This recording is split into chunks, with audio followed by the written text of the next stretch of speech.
السلام عليكم ورحمة الله وبركاته. أعوذ بالله من الشيطان الرجيم. بسم الله الرحمن الرحيم. الحمد لله وكفى وسلام على عباده الذين اصطفى. أما بعد فقد قال الله تعالى في كلام المجيد والفرقان الحميد. بسم الله الرحمن الرحيم. يا أيها الذين آمنوا اتقوا الله وكونوا مع الصادقين. وقال النبي صلى الله عليه وسلم: فزوروا القبور فإنها تذكر الموتى. وقال الله تعالى أيضا في شأن حبيبه: إن الله وملائكته يصلون على النبي يا أيها الذين آمنوا صلوا عليه وسلموا تسليما.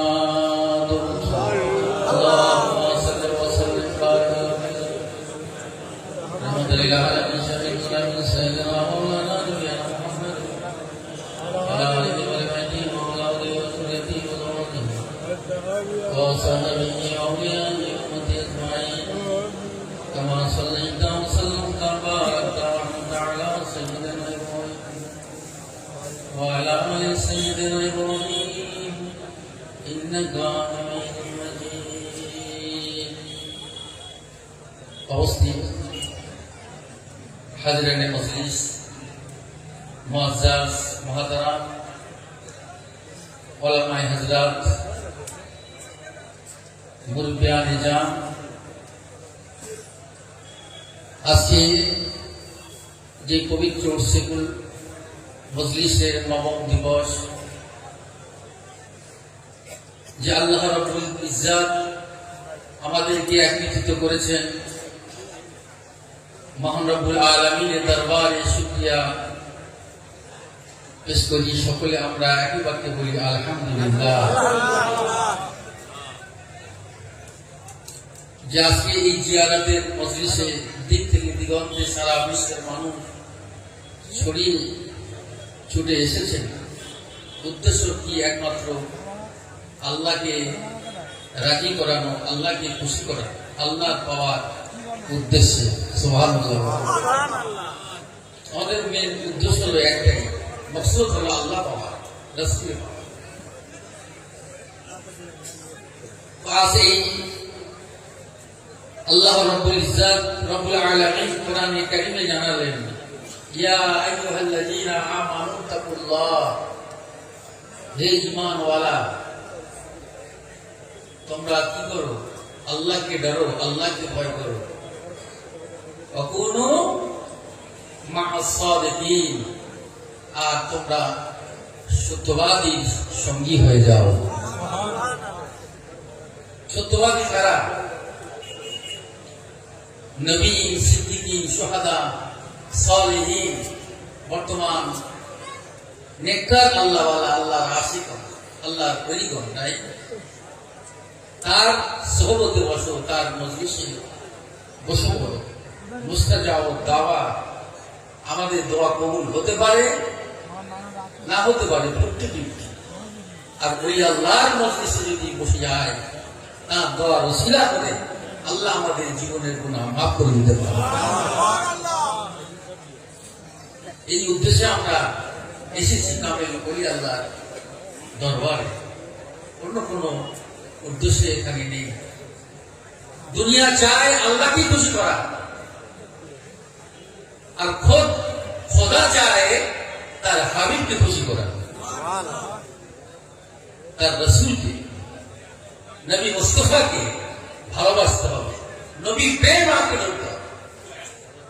এই নবী প্রেমের নবীদের আয়না হলো ওলি আল্লাহগণ, সুবহানাল্লাহ। এই ওলিকে ধরতে হবে, ওলি দরবার বসতে হবে।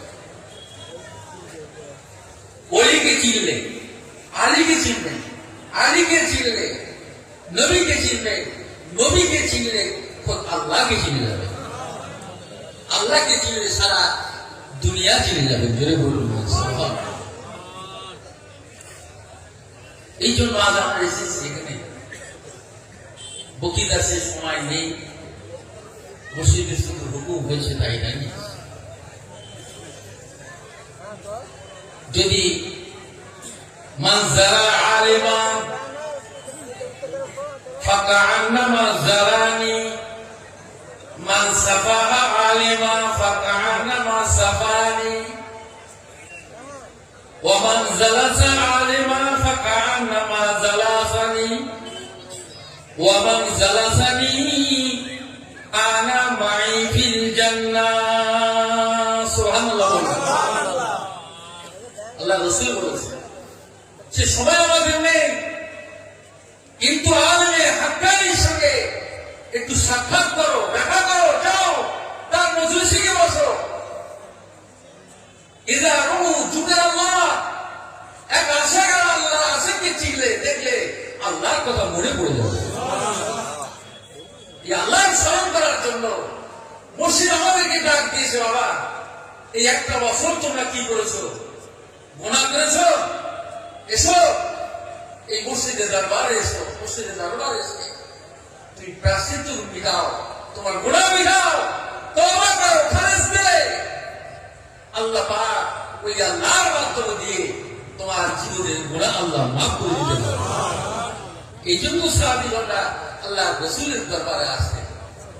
কিন্তু সেই নবী আমাদের নাই, কিন্তু এখন সেই নায়েবে নবী, নায়েবে রাসূল, ওয়ারাসাতুল আম্বিয়া বিদ্যমান, কিয়ামত পর্যন্ত থাকবে। বলুন ইনশাআল্লাহ। সেই ওই আল্লাহর দরবারে আমরা এসেছি, নায়েবে নবীর দরবারে এসেছি, নায়েবে রাসূলের দরবারে এসেছি। এই জন্য আল্লাহ রাসূল বলেছেন, মান যারা আলিমা ফাকান্নামা যারানি, যারা আলেমের সঙ্গে সাক্ষাৎ করলো, আল্লাহর হাবিব বলেন সে যেন আমি নবী রাসূলুল্লাহ আমার সঙ্গে সাক্ষাৎ করেছে। সুবহানাল্লাহ। মান জালাসা আলিমা, যারা আলেমের মজলিসে বসলো, আল্লাহ রাসূল বললেন সে যেন আমি নবী রাসূলুল্লাহ আমার মজলিসে বসলো। আল্লাহ রাসূল বলেছেন যদি আলেমের সাথে মুসাফা করো, আল্লাহ রাসূল বলেছেন সে যেন আমার সাথে মুসাফা করলো। আর যে আলেমের মজলিসে এই যে সাক্ষাৎ করলো আল্লাহর ওলিদের সাথে, আলেমের সাথে, নবী বলেন সে যেন আমার সঙ্গে সাক্ষাৎ করলো। আর যে আমার মজলিসে বসলো, আলেমের মজলিসে বসলো, সে খোদ যেন আমি নবী রাসূল আমার মজলিসে বসলো। এবার এই ওই আল্লাহর মজলিসে নায়েবে নবী, নায়েবে রাসূলের মজলিসে বসলে কি ফায়দা? এই মেম্বারে রাসূল সাহাবী হুজুর যেমন সাহাবী কিরাম তবে তাবিঈন বসে থাকতেন, আল্লাহ নবী বয়ান করতেন। এই যে নবী মেম্বারে রাসূলে আল্লাহ রাসূল বলেছেন যে যারা আমার মজলিসে যারা বসে যাবে, কানা মাই ফিল জান্নাহ, আমি নবী রাসূলুল্লাহ আমার সাথে সেও জান্নাতে অবস্থান করবে। সুবহানাল্লাহ। সে জান্নাতে। তাহলে কি সুন্দর একটা সিস্টেম, ব্যবস্থা আমার মুর্শিদ দিয়েছেন সুবহান আল্লাহ রাহমাতুল্লাহ আলাইহি। তোমরা যে কর্মে থাকো না কেন, ব্যস্ত থাকো না কেন, তোমরা আল্লাহ ওলিদের মজলিসে এসে বসো, বসে যাও, তওবা করে খায়েছে। তোমরা গোলার ঘাটি নিয়ে এসেছো, দেখা যাবে আল্লাহ চাহে সব ঘাটি গোলার ফেলে তুমি নিষ্পাপ হয়ে, মাসুম হয়ে বেগুনাহ হয়ে ঘরে ফিরতে পারবো। বলুন এই উদ্দেশ্য হলো আমাদের একটাই, মহব্বত, এস এবং ভালোবাসাটাই। হুজুর আমার বললেন 2 রাকাত নফল নামাজ কেন বলছে? মানুষ দেখছি আমরা সামনে, এই কালকে জুমা হলো, দেখছি 2 রাকাত ফরজ নামাজ পড়লো, কিন্তু বাকি সুন্নাত পড়লো না, কোন নফল পড়লো না। আশ্চর্য। কিন্তু আল্লাহ রাসূল একদিন জিবরাইল ইসলাম আল্লাহ সাহাবীরা বলছে, ইয়া রাসূলুল্লাহ, ইয়া হাবিবাল্লাহ, আমরা আল্লাহকে পেতে হলে আপনাকে চাই, আপনার প্রয়োজন হয়। আপনি যখন আল্লাহর প্রয়োজন হয়, এই আল্লাহকে পেতে হলে আপনার কোন জিনিসটা প্রয়োজন? সুবহানাল্লাহ বলে দেখেন, সাহাবীরা বলছে আমরা তো আল্লাহকে পেতে হলে আপনাকে প্রয়োজন দরকার, আর আপনাকে পেতে গেলে কার প্রয়োজন? তিনি বললেন আমার হাসান এবং হোসাইন। যদি বলুন আরে ভাইয়ের, আমার হাসান হোসেনকে মান আহাব্বাহুমা ফাকাদ আহাব্বানি, যে আমার হাসান হোসেনকে ভালোবাসলো সে যেন আমি নবী রাসূলুল্লাহ আমাকে ভালোবাসে। তো একদিন জিবরাইল ইসলাম এসে বলছে, ইয়া রাসূলুল্লাহ, হাবিবাল্লাহ, এই যে 2 রাকাত নফল নামাজ যে মানুষ পড়ে, সে সুন্নাত হোক, 2 রাকাত নামাজ হোক, ফরজ হোক বা যাই হোক, নফল হোক, ইবাদত হোক, 2 রাকাত নামাজ, তার নামে আমলে কত নেকি আপনি দেন, কত সওয়াব দেন? আল্লাহ পাক বলছে, জিবরাইল তুমি জানতে চাও না দেখতে চাও? ইয়া রাব্বুল আলামিন, আমি একটু জানতে চাই। তো আল্লাহ পাক তখন বললেন, জিবরাইল তুমি জান্নাতের মধ্যে তোমার 600 ডানা দিয়ে 70 বছর পাড়ি দিয়ে যতটুকু জায়গা তুমি অতিক্রম করবে, ওই অতটুকু জায়গায় তার 2 রাকাত নফল নামাজে সওয়াব আমি আল্লাহ পাক তার নামে আমলে দান করে দেব। আমার মুর্শিদ আজকে সেই নফল ইবাদত আমাদের বলতে যে 2 রাকাত নফল নামাজ পড়া, এই নফল ইবাদতে এত মর্যাদা যে আল্লাহ নৈকট্য অর্জন করা সেই বান্দায় পরিণত করে। আমার ভাই সব যাই হোক, শুধু আমাদের আগ্রহ রাখতে হবে, বুঝতে হবে এটা হুকুমের উপরে। সময় সংক্ষিপ্ত বয়ান বলার মধ্যে ভুল ত্রুটি হয়ে থাকে, আল্লাহ মাফ করবে। আমরা সবাই আদরের সঙ্গে বসবো এবং মহব্বতের সঙ্গে হাক্কানি দরুদ শরীফ পড়ি। আল্লাহুম্মা